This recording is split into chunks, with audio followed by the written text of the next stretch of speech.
Hello, everybody. This is David Nevins for City Biz List. Welcome to our program. And today we have a very special guest and a good friend, Kelly Schulz, who is Maryland's Secretary of the Department of Commerce. Kelly, good morning and welcome to our program.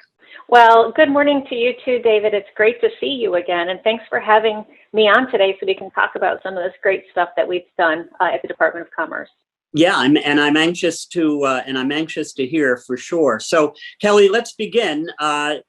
This has been a tough year for everybody, and obviously, your agency and essentially all of state government has had to respond to COVID and the like. Tell us a little bit about how that affected your work at the Department of Commerce, and I know. You guys have had many new programs that resulted from the situation we're in. That's right. Yeah, it's amazing to think that 15 months ago we were a completely different organization. So the fact that businesses had to shift and pivot through the pandemic, so did the agencies, the state agencies, local agencies, federal agencies, only so that we could help to identify and prepare the economic recovery that we wanted to be able to make sure actually happened very quickly afterwards. But just as a point of reference, at the Department of Commerce, our typical mission is to be able to attract new businesses, help businesses expand, and to retain those businesses to make sure that they have, opportunities within the state that they can create more jobs, right? So it all comes down to the job structure. During the pandemic, we were in the position of just trying to keep businesses alive, right? So the attraction and the expansion of businesses was not a part of our everyday routine. So we had to build up an entire new program in order to be able to put specific grants and loans out to those business communities. We even brought on more than 100 temporary staff members in order to be able to help us to quickly disperse the funds that we had out there. Maryland was, if not the first state, one of the first states back at the end of March of 2020 to offer loan and grant programs, which was not necessarily in our normal portfolio. So building that entire system was something that was a little time consuming, but definitely worth it for all of our team that worked on that. So there's been several rounds of funding, at least in 2020. We were able to deploy more than $700 million to our small businesses and help them in those industries that were the hardest hit, like hospitality, tourism, and the arts. We all know that those were some of the first to be impacted, and some of them are still being impacted today. But our assistance went above and beyond just connecting businesses with funding. Our business development team worked one-on-one with businesses in every county in the state to offer solutions to issues that they were having.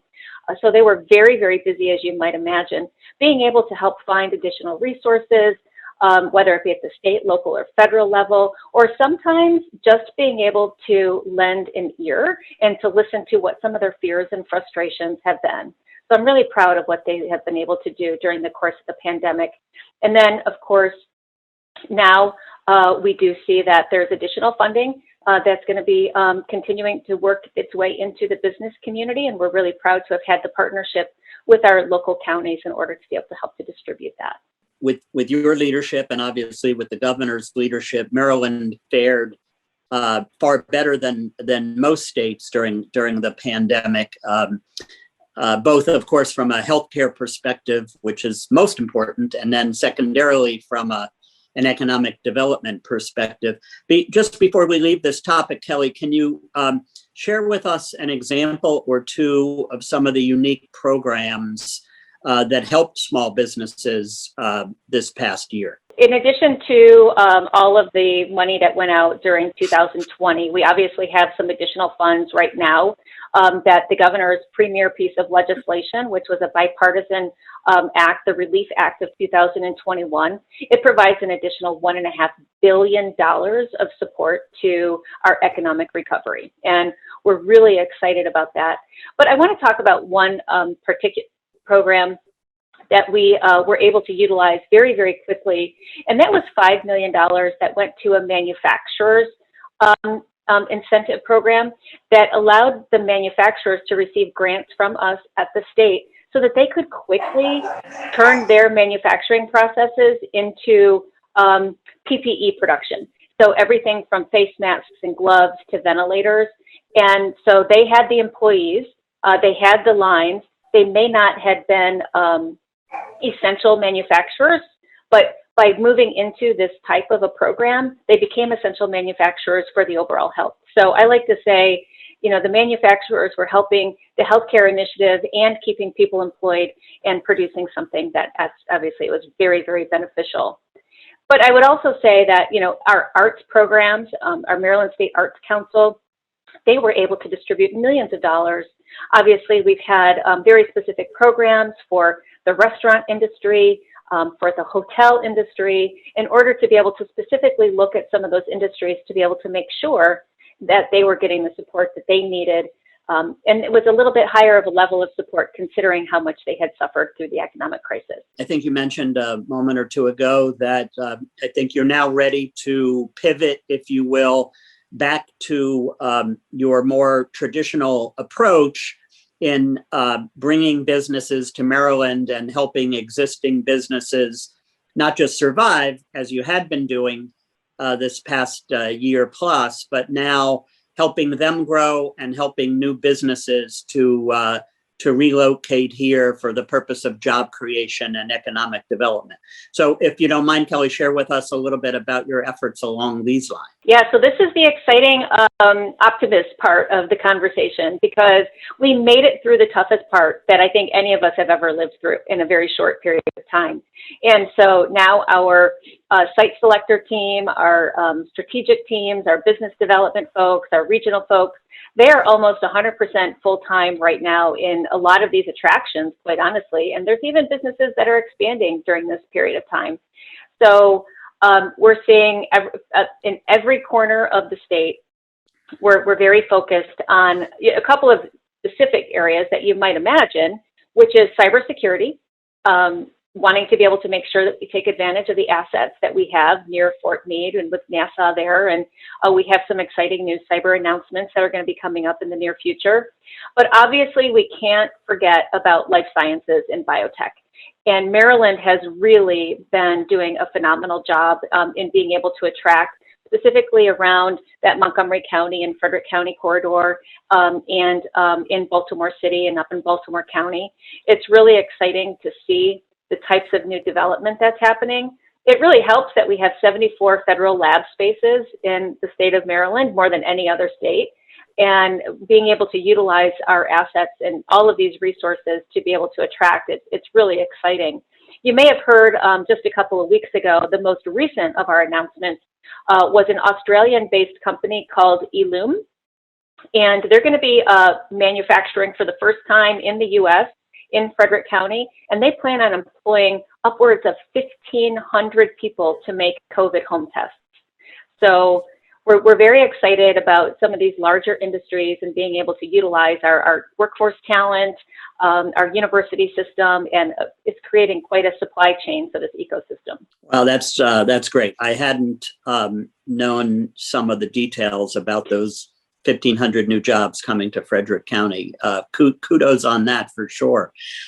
Just pivoting a little bit more, Kelly, I was this past weekend in Ocean City, and though the weather wasn't what any of us might have hoped for, the crowds actually were. So it does appear that tourism is coming back in a very big way, and restaurants are beginning to get busy again, and so forth. So I believe that's under your department too, the Department of Tourism, and you deal with arts and all those things.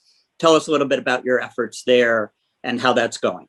Yeah, so we have had to be very, very, I guess, resourceful and being able to satisfy all of the needs. And I think one of the best things is that you had a great time in Ocean City, being able to vacation and spending some revenues in Ocean City to get back to the state and, to help out our friends down there. Here's the thing. What we're hearing from Ocean City is that they're expecting to have their greatest tourism season ever. People are just so ready to go out. And I think for us in Maryland, we are very well situated because Marylanders and then everybody up along the East Coast, it's a very easy spot to get to. And some people may not feel comfortable getting on an airplane yet, and some people may not feel comfortable going that far away from their home. But being able to utilize our tourist destinations like the Eastern Shore and Western Maryland and lots of places in between, I think we're going to come out of this quite well. And I know that they're so busy, they're looking for lots of people to work right now. So hopefully we can get that workforce back. But just some numbers for you, David. AAA, they sent out a survey to Marylanders at the beginning of the travel season, and 63% of the respondents are considering or planning a trip during this summer season.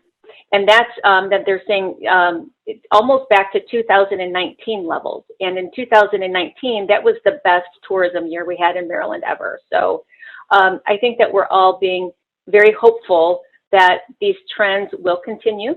And that we can support the system and our scenic byways and get people on the road and get people outside and finally be able to do those things with larger family groups that we haven't been able to do for a while. Kudos to you and the governor and your respective staffs. I know that you've definitely had your hands full with all the COVID activities, and now it looks like you will have your hands full equally with regard to the growth and the return to normal. And then, as you said, in terms of record tourism levels, even beyond normal as well. That's what we're counting on. We're counting on a full recovery now that everything is 100% back open. You know, very grateful for the governor for declaring that part done and behind us. We're still asking people to be safe if you're not vaccinated, to be able to make sure that, you know, we keep yourself and your family safe during that during close contact. But I think that we're on our way, David. I'm feeling very optimistic, and my team is busy doing the things that they were meant to do right now. So I think that's a good sign. That's great. And so, Kelly, just before I let you go, I try to conclude some of these interviews with maybe a little bit of personal information. And I do understand, Kelly, that you might have some travel plans this summer, that your family is growing and you're expecting your first grandchild. I am, yeah. So we had two very small COVID weddings over the course of the last year, one last May and one just this past March.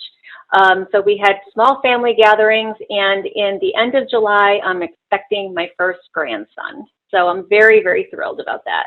And are they local to Maryland? Well, fortunately for me, they are local to Maryland and local to my neighborhood even. So this future grandma can walk over to see her grandson at some point. That's great. Well, you won't have to travel far to do that. Marylanders will now be free to travel throughout the state and beyond, thanks to the good work of your department. And Kelly Schulz, the Secretary of the Department of Commerce of the state of Maryland, it's been a pleasure to have you join us on City Biz List today.